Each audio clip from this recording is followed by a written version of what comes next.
I scored 95 on 100 in English literature just by following paper presentation and answer writing tips, which I'm going to talk about in today's video.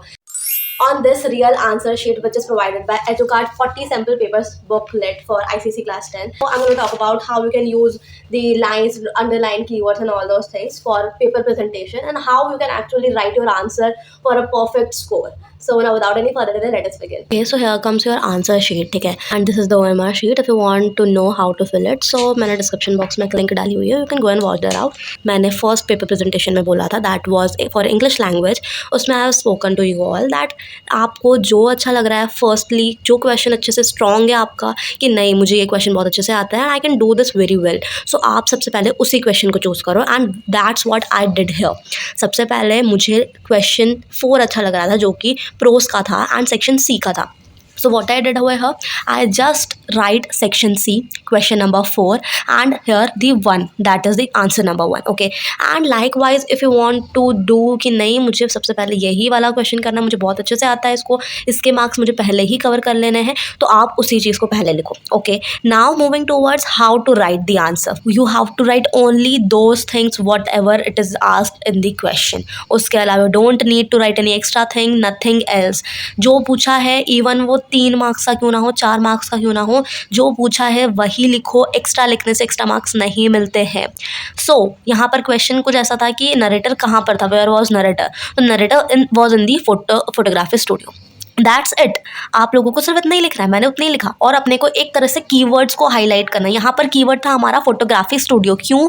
क्योंकि पूछा गया exactly था कहाँ वो. Examiner पूरा का पूरा पढ़ने नहीं बैठता कि पूरा का पूरा आंसर पढ़ो बच्चे ने लिखा क्या है. अगर वो एग्जाम में बच्चे ने कुछ इतना बड़ा क्वेश्चन आंसर लिखा हुआ होगा तो वो कैसे आइडेंटिफाई करेगा, कैसे पढ़ेगा. उसके पास हंड्रेड्स ऑफ कॉपीज होती है चेक करने के लिए. Examiner can't do that. So that's why first of all try to underline all the keywords, है ना, और उतना ही लिखो जितना पूछा हुआ है. सो फर्स्ट क्वेश्चन 1 मार्क आपको यहीं मिल जाएगा. देखो आपके सब क्वेश्चंस आते हैं. फॉर एग्जांपल एक क्वेश्चन में 3 अलग अलग क्वेश्चंस पूछे जाते हैं, ठीक है. Let me give you example. Okay, here is the question where was the narrator, ठीक है. यहाँ पर 3 मार्क्स का है ना, तो 3 मार्क्स के अलग अलग क्वेश्चंस आए. Where was the narrator, why had he gone there, why do you think that there was a certain pride in the photographer's manner. मतलब एक क्वेश्चन के अंदर 3 सब क्वेश्चंस है, तो उनके अकॉर्डिंग आपको मार्किंग करनी है, उनके अकॉर्डिंग आपको आंसर्स लिखने हैं, ठीक है. And here's exactly what I have written over answer writing में, ठीक है. First question was where was the narrator, I have written the narrator was in photography studio. That's it. जो पूछा है वही लिखो. He had gone there to have his photograph taken. बस इतना ही. क्यों गया था वो, तो उसके फोटोग्राफ लेने. और क्यों गया था, तो उसका एक हम लोगों ने यहाँ पे कीवर्ड ले लिया फोटोग्राफ टेकन के लिए, मतलब फोटोग्राफ निकालवाने के लिए वो गया था. That's it. यही कीवर्ड्स होते हैं, आप लोगों को कहीं और नहीं मिलेंगे अलग से कीवर्ड्स. कीवर्ड्स आपके आंसर्स में आप खुद निकाल सकते हो. जो आपके आंसर रहते हैं आप उन्हीं को अंडरलाइन करना है आप लोगों को, ठीक है. This is what keywords exactly are. Then after second जो थर्ड क्वेश्चन रहेगा उसमें होगा the photographer took pride in his work. क्यों ली थी उसने प्राइड, कैसे ली थी, मतलब किस हिसाब से ली थी. So he did not like narrator's look. उसको नरेटर का लुक अच्छा नहीं लग रहा था, ठीक है. Yet made sure that his photograph has turned out well, ठीक है. तो मतलब एक तरह से ये है कि आप लोगों को जो पूछा है you have to write that along with it underline the exact keyword कि आप लोगों को एग्जैक्टली एग्जामिनर को बताना क्या है, what you have to show to the examiner. क्योंकि हम लोग जो बताना चाहते हैं ना एग्जामिनर को, एग्जामिनर वही देखेगा एंड वो बताएंगे हम लोग कैसे, बाय डूइंग द अंडरलाइनिंग, ठीक है. अंडरलाइन करो एंड एग्जामिनर वही चीज़ देखेगा जो आप लोगों ने अंडरलाइन करी है. ट्रस्ट मी, क्योंकि ना पता है एग्जामिनर को कि अगर इस बच्चे ने अंडरलाइन करा हुआ इट मीन्स उसको पता है कि ये ही उसका एग्जैक्ट आंसर है. एंड बाय दैट आपका अगर उस पूरे आंसर में आप लोगों ने कुछ और भी लिखा हुआ है ना और एग्जामिनर को नहीं मतलब ऐसा लगेगा कि नहीं वो अनरिलेवेंट है या फिर ऐसा कुछ, तो उसका भी मार्क्स मिलेगा. बिकॉज आप लोगों ने उसको पूरा आंसर तो लिखा ही है बट उसके साथ एक्स्ट्रा भी लिखा है.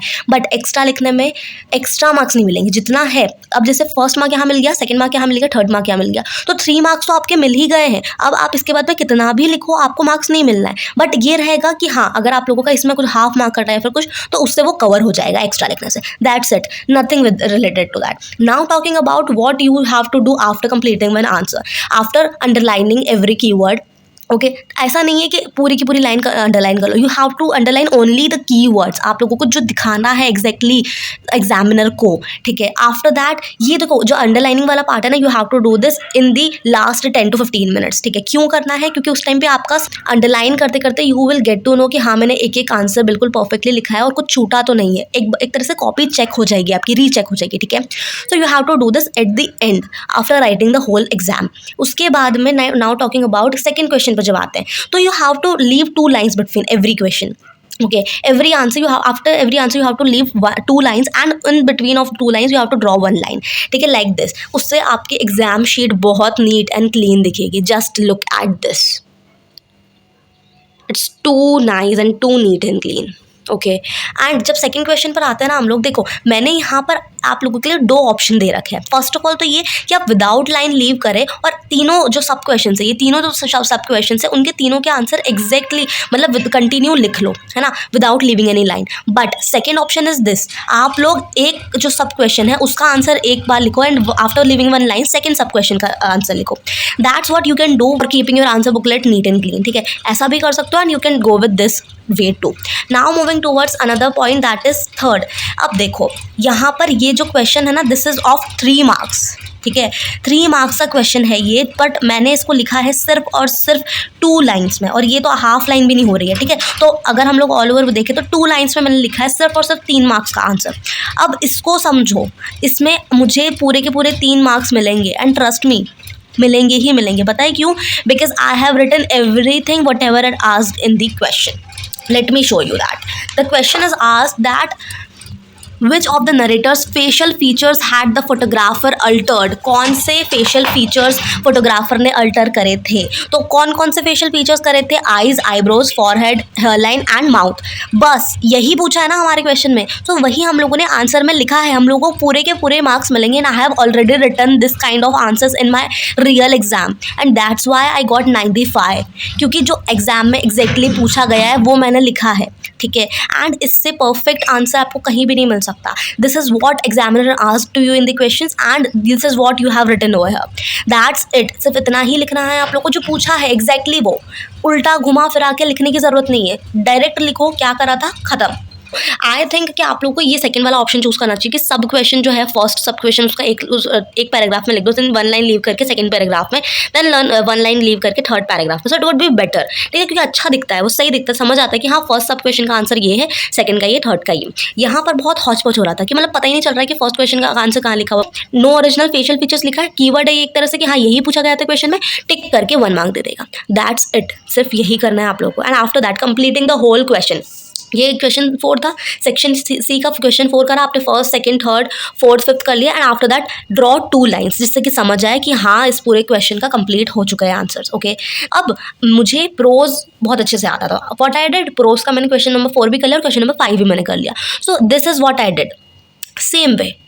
ठीक है, सेम वे में करा. अब देखो जहाँ पर हम लोग को मतलब ऐसा लगता है कि नहीं उस क्वेश्चन का कुछ ज़्यादा ही बड़ा आंसर है, तो हम लोग इतने में लिख सकते हैं, इट इज़ इनफ, है ना. 3 मार्क्स अभी भी मिलेंगे हम लोगों को. ठीक है, अब मैं आप लोगों को एक बहुत अच्छी सी चीज़ बता देती हूँ कि जैसे यहाँ पर मुझसे पूछा गया था, एक क्वेश्चन बताती हूँ आप लोगों को. Okay, here is written what was Leonard Mead's occupation. ठीक है, तो यहाँ पर मैंने ऐसा नहीं लिखा कि लियोनार्ड मेट्स ऑक्यूपेशन वॉज, मैंने सिर्फ और सिर्फ लिखा writer loved to go out on a long walks. क्यों? क्योंकि फर्स्ट क्वेश्चन का आंसर भी इसमें आ गया. ओके, राइटर था. After that what did he love to do, तो he love to go out on a long walks in the evening.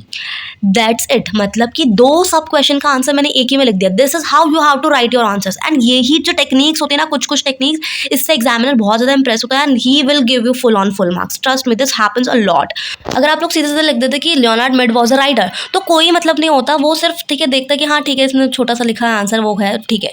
But this is an attractive answer. इसको अगर लिखोगे आप लोग ऐसा कुछ करके लिखोगे तो ये बहुत अच्छी चीज़ होगी. और मतलब एग्जामिनर एकदम से देखते से वाओ यार इसने मतलब 2 क्वेश्चन को एक साथ मर्ज करके बिल्कुल क्लियरली सारी चीज़ें लिख दी. That's how you have to answer. Okay, after that ये आप लोगों ने पूरा कॉन्क्रीट साइड वर्क मतलब मैंने लिख दिया कि ठीक है उसको कहाँ पर करना पसंद था, ये मैंने एक्स्ट्रा थिंग लिख दी. ठीक है, क्योंकि एक आंसर 2 आंसर को मैंने 3 लाइन मतलब 2 लाइन में लिखा हुआ था. तो this was not the thing कि मेरे को मतलब ऐसा लगा कि नहीं इसमें हम लोग एक्स्ट्रा भी लिख सकते हैं, मुझे आता है एक्स्ट्रा लिखना भी. तो मैंने walk on the concrete side walk लिख दिया, थोड़ा सा एक्स्ट्रा लिख दिया, है ना. आफ्टर दैट यहाँ पर लिखा हुआ था, यहाँ पर पूछा था कि when is the story set, story कब सेट हुई थी. ठीक है, तो उसका सीधा सीधा आंसर था AD 2053. But what I wrote, the story is a futuristic and set in AD 2053.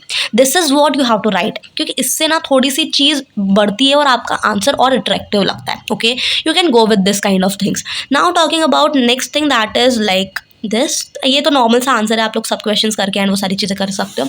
And see this number 4. So this is how it looks. Okay, number 5th is over here. ठीक है, any space is left over here. ठीक है, तो आप लोग ऐसा करो कि अगर आप लोगों को कोई सा नेक्स्ट क्वेश्चन स्टार्ट करना है, so try to do it from the new page only. यहाँ से अगर करोगे ना तो खुद भी लाइक लास्ट मिनट पर कंफ्यूज हो सकते हो कि मैंने यार एक क्वेश्चन नहीं लिखा है, फिर ऐसा करके, क्योंकि ऐसा जल्दी जल्दी में ना हम लोग को मिलता नहीं कि हम लोगों ने क्वेश्चन क्या लिखा है. अगर ऊपर दिखेगा हम लोग को सारे क्वेश्चन, जैसे यहाँ पे क्वेश्चन नंबर 5, ठीक है, यहाँ पे क्वेश्चन नंबर 6, देन आफ्टर हर क्वेश्चन नंबर 2 मैंने इधर से करके लिखा हुआ है. ठीक है, देन यहाँ पर से हम लोग दूसरा वाला देखेंगे तो यहाँ पे क्वेश्चन नंबर 1. लाइक वाइज अगर आप लोग ये चीज़ें स्टार्टिंग में लिखेंगे, मतलब ऊपर ही लिखे होंगे ना, so it would look more good, and उसके साथ साथ आप लोगों को कन्फ्यूजन भी नहीं होगी और एग्जामिनर भी कन्फ्यूज नहीं होगा. ठीक है, मोस्ट इंपॉर्टेंट थिंग कि आप लोग, जैसे कोई मुझसे एक लास्ट वाले वीडियो में बोल रहा था इंग्लिश लैंग्वेज पेपर प्रेजेंटेशन पे कि ये जो है मार्जिन क्यों दी हुई रहती है अगर हम लोग को यहीं पर लिखना है. तो भाई it's up to you if you want to write under the margin और आफ्टर द मार्जिन और between the page, it's up to you. मैंने सिर्फ इसलिए बताया हुआ है क्योंकि ये मैंने खुद ने अप्लाई करी थी ये चीज़ें मेरी बुकलेट में, क्योंकि ये थोड़ा सा सामने के सामने दिखता है ना. अब देखो यहाँ पर साइड में मैं लिख भी दूँ, ठीक है, वो भी सही है, हम लोग स्टार्टिंग से यही करते आ रहे हैं, है ना. मैंने खुद ने ये वाली technique in last few months लगाई थी, प्री बोर्ड्स के टाइम पे एंड बोर्ड्स के टाइम पे ही करा था मैंने, हाफ ईयरली में भी नहीं करा था ऐसा. तो क्यों करा था मैंने, बिकॉज ये थोड़ा सा क्लियर दिखता है एंड इसमें हम लोग को सारी चीज़ें क्लियर लगती है और बहुत अच्छा लगता है मुझे तो ये चीज़. तो मैं हमेशा से सारे क्वेश्चन पेपर्स में मैंने यही करा है. ठीक है, तो आप लोगों को अगर करना है तो आप लोग कर सकते हैं. Now moving towards our drama वाला पार्ट. मैंने जैसे कि डे 1 वाले स्ट्रैटेजी में बोला था that I have made clear कि मेरे को सिर्फ और सिर्फ ड्रामा में एक ही क्वेश्चन करना है. ठीक है, प्रोज के मैं 2 करूँगी, पोम का 1 करूँगी, ड्रामा का 1, और मैंने वही करा था एग्जैक्टली मेरे पेपर में. ठीक है, नाउ टॉकिंग अबाउट कि मैंने इस वाली जो मैंने खुद ने लिखी हुई है answer sheet for you all, तो इसमें भी मैंने ड्रामा का 1 ही करा हुआ है. ठीक है, अब इसमें मैं आपको एक इंपॉर्टेंट टिप दे दूं कि आप लोगों को इसमें जो मेन इंपॉर्टेंट मीनिंग्स है, जैसे यहाँ पर आ गया प्यूजेंट मीन्स पावरफुल, ये जो मीनिंग्स है ये बहुत अच्छे से लर्न करने हैं फॉर जूलियस सीजर. ठीक है, जूलियस सीजर के एक मीनिंग अच्छे से लर्न कर लेना. Already uploaded lot of keywords and notes on shorts. ठीक है, उसकी मैं एक प्लेलिस्ट बना दी है मैंने, तो आप लोग उसको भी जाकर देख सकते हो, link is in the description box along with it. अब देखो यहाँ पर सिर्फ 2 क्वेश्चन पूछे गए थे कि स्पीकर्स जो है वो कहाँ पर है और प्यूजेंट का मतलब क्या है, जस्ट दिस 2, एंड मैंने वो चीज़ लिख दी. बट व्हाट हैपेंड इज कि यहाँ पर अब यहाँ पर हम लोग 3 मार्क के लिए सिर्फ 2 लाइन लिखना इज़ नॉट गुड, है ना, क्योंकि ये एक तरह से ठीक है हम लोगों ने जो लिखा है वो सही है, इसके फुल मार्क्स मिलेंगे, बट हमको ये अंदर से नहीं लगता कि भैया यार बहुत छोटा आंसर लग रहा है, ऐसा लग रहा है, वैसा लग रहा है, रिस्क नहीं लेना है.